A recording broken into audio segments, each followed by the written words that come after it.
What would McConaughey do? What would a 23-year-old McConaughey do? Me, Braden Griffiths. I'm trying to be an actor, all right? This is the question that I've been asking myself for years now, because the seed was planted a few summers ago. I was talking to a friend, and he was like, I went to visit him, and he was like, well, what are you doing here, bro? Like, he was a very creative guy, a successful business owner, and he's like, you want to make some movies, don't you? Like, you want to create stuff. And I was like, at the time, I was like, well, maybe I'll do music, or, you know, I don't know exactly what it's going to be. Like, I want to start a business. I want to be able to make money. I want to avoid this whole starving artist kind of phase. But it was like, the seed was planted. It was like, I want to be an actor. And then I just started to think about it more and more and more. And I had read McConaughey's book 2 years prior, right when it came out. And I was like, dude, like this is so heat. Like, that's such a good book, Greenlights. Extraordinary book. And it was like, that was one of few people, him and Arnold Schwarzenegger, where I was like, that is the life that I aspire to live. Like, the level of, like, I don't know how challenging their interpersonal or spiritual or like existential wrestling lives are, but you know, these are guys who I truly admire and I truly respect, because they did a lot. You know, they're with film, with family, with faith, with just the like fitness, like the way that they are. These were just like everyman, like polymaths. Like, these are guys that are just like doing so many different things. So then I started studying these types of guys. And then the question arose as like a couple months ago, as I decided to like commit to acting, and this is a pursuit that I want to go for. It was like, what would 23-year-old McConaughey do? And this is something I've been pondering. Because at his early stages, he was in law school, or like, you know, he was going to be a lawyer, and he was trending towards law school. And then he had a point where he started writing stories, and he was like, what about film school? And he's like, I really don't want to be a lawyer. So then he goes to film school, he moves to LA, and he's just ripping around, going to auditions, just trying to meet people all the time. Starts working at this bar, like the Catfish Station, starts working there. And then eventually, at a certain point of doing like commercials and, you know, just like random student films and like making a couple of like his own like documentaries and shit, eventually he gets a shot in Dazed and Confused. He meets Don Phillips at a bar, and then from there, that like launches, or that's like his intro into acting, and then that begins his demo reel, and then that begins like his paid career. So it's like, it's a little bit of like luck and like random chance that led to like that divine intervention of like literally plucked out of obscurity. And like Jason Statham, you know, he's picked up off of like the street, like somebody saw him. He was like, I think he's selling fucking jewelry or something, like in the streets of London. He was like, I like your look. You ever do any acting? And it's like, how many actors would beg for those types of things, right? So it's like, my whole thing is like, I believe in luck and fate, and that there is a plan, that there's divine intervention. So God knows what's going to happen, right? But my job, while waiting for that divine intervention, is to increase my surface area of luck as much as possible.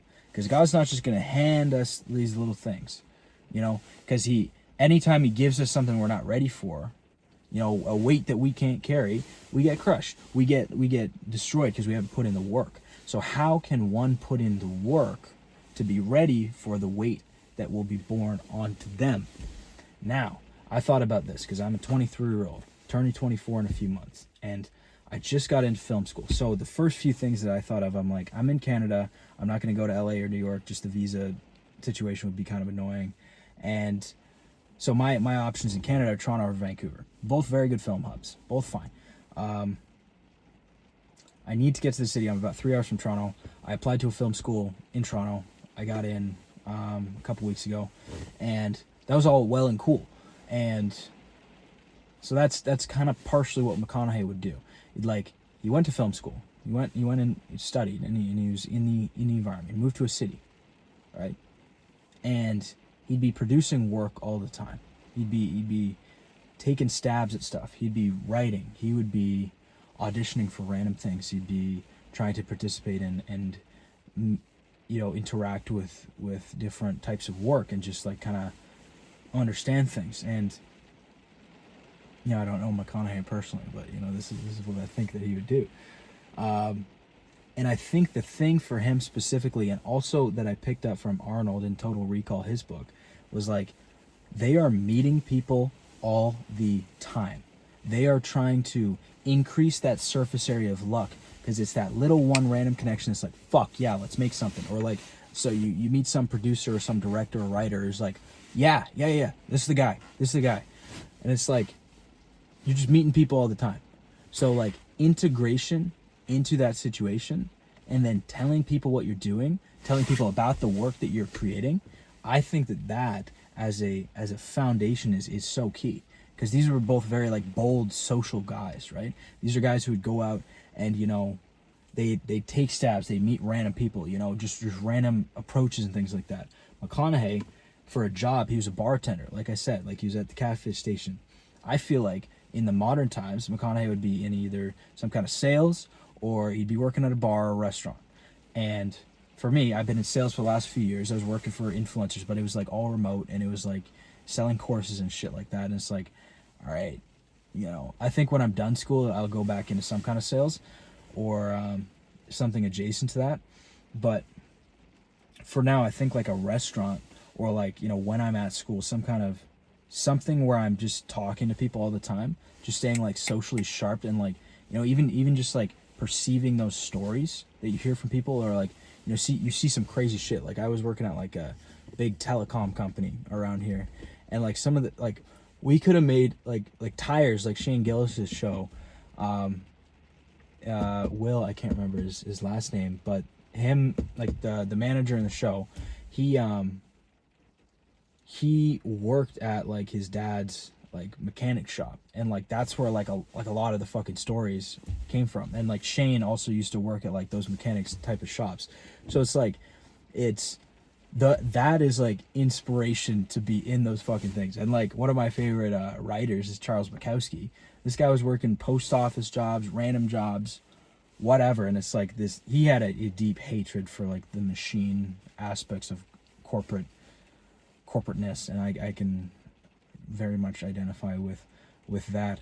But I think that there's something going on with learning how to sell, or like being in an environment where like you're surrounded by people all the time. There's something fucking going on there, like it's more dynamic than just like some really boring safe remote job, or like drop shipping, or like starting some kind of other business. It's like something's happening. Like you're not going to make as much money right away, but it's like that could be like a random thing. And if you're telling people like, yeah, I'm an actor, like I'm looking for some work right now, and like you're just having these types of discussions, and like you work at like a nice restaurant or something like that, that's another way to increase your surface area luck.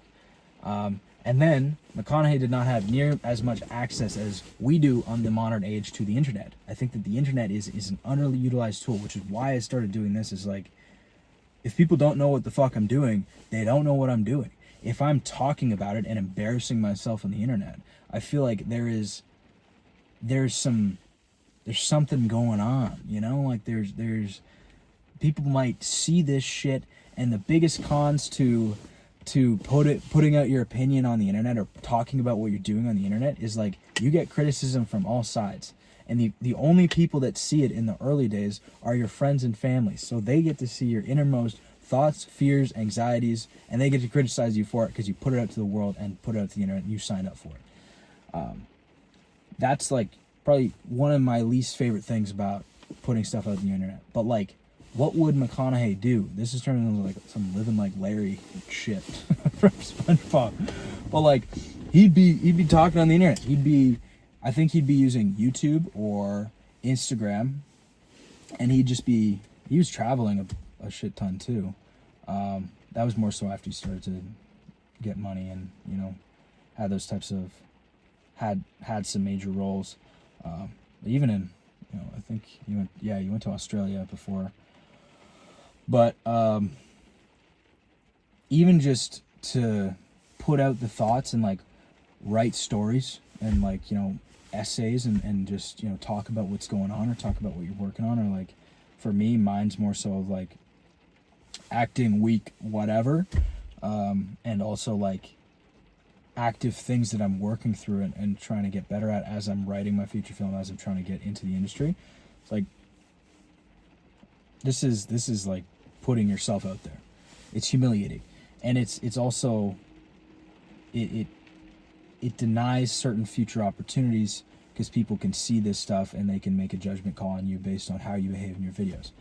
And you know, that those two are the biggest cons, like that it creates rifts, or like people criticize you, and then it also fuck, what did I just say? I literally just said it. It shuts down future opportunities either in the film industry or just like normal jobs, like corporate jobs. People look at this shit, they're like, what is this guy doing? Biggest pros: attraction, repulsion. You repel the opportunities that are not aligned to you. You attract the ones that are. Think that the content speaks for itself. It speaks like, and it attracts certain types of people to you, attracts certain types of opportunities to you. And then even in the early stages, as far as like indie projects and stuff like that, like I can just put out a poster, like I can make a small community, be like, yeah, like anyone in the Greater Toronto area, like just hit me up, like let's make some shit. I'm looking for some extras for my movie, or like anyone looking for an actor right now, or like somebody registers you as an actor and then they make something a year later and they're like, oh, this guy, cool, let's talk. And it's just like, it creates opportunities, and it also creates a promotional tool for one's work, where I can put out monologues and I can put out short films and stuff like that. I think that there's something fucking there. And then alongside meeting people all the time, putting out content all the time, like creating like an in-person and a digital presence, and then also just straight up working on stuff, like, you know, straight up writing and you know, building real projects in the meantime, even if it's just working on monologues or like participating in some local theater or something like that. I feel like that on a 10-year time horizon, maybe 20, that is bound to succeed. That is bound to hurt like hell going through that. But like on a long enough time horizon, if one endures, if one pursues the war of attrition to not stop, something works eventually. Some kind of luck comes up. The trick, I think, and I think McConaughey has done this very well, so does Arnold, both are very optimistic in nature, is to not get bitter. And I think that I can sometimes get bitter. I can get angry. And it's like, that's kind of the motivational stuff that I grew up on. It's like, okay, fuck you. It's like, all right, like, relax. But I think that that's a tool. But, you know, having this type of community and having this type of content that I can create, I think it's also encouraging to talk and vet out these ideas. So I think that's what McConaughey would do. And then as soon as he has money, he starts to travel, gain experience, and do the same thing in different parts of the world and gain that experience. Because personally, I've been to maybe 6 countries. Yeah. So it's like, I've traveled a bit, just not a lot. I lived out in Banff last winter. That was probably the coolest thing, but I was working a lot inside, and I like didn't get to integrate with the vibes too much. I went to Japan the year prior with a few of my buddies. That was awesome. But yeah, it'd be cool to see a bunch of different places, and I want to go to Europe with my boy Zim. Europe maxing, have cigarettes and coffee, it'd be perfect. But yeah, that's what I think that McConaughey would do as a 23-year-old broke unknown actor. So I think that's what I'm gonna do. But yeah, all right, take it easy.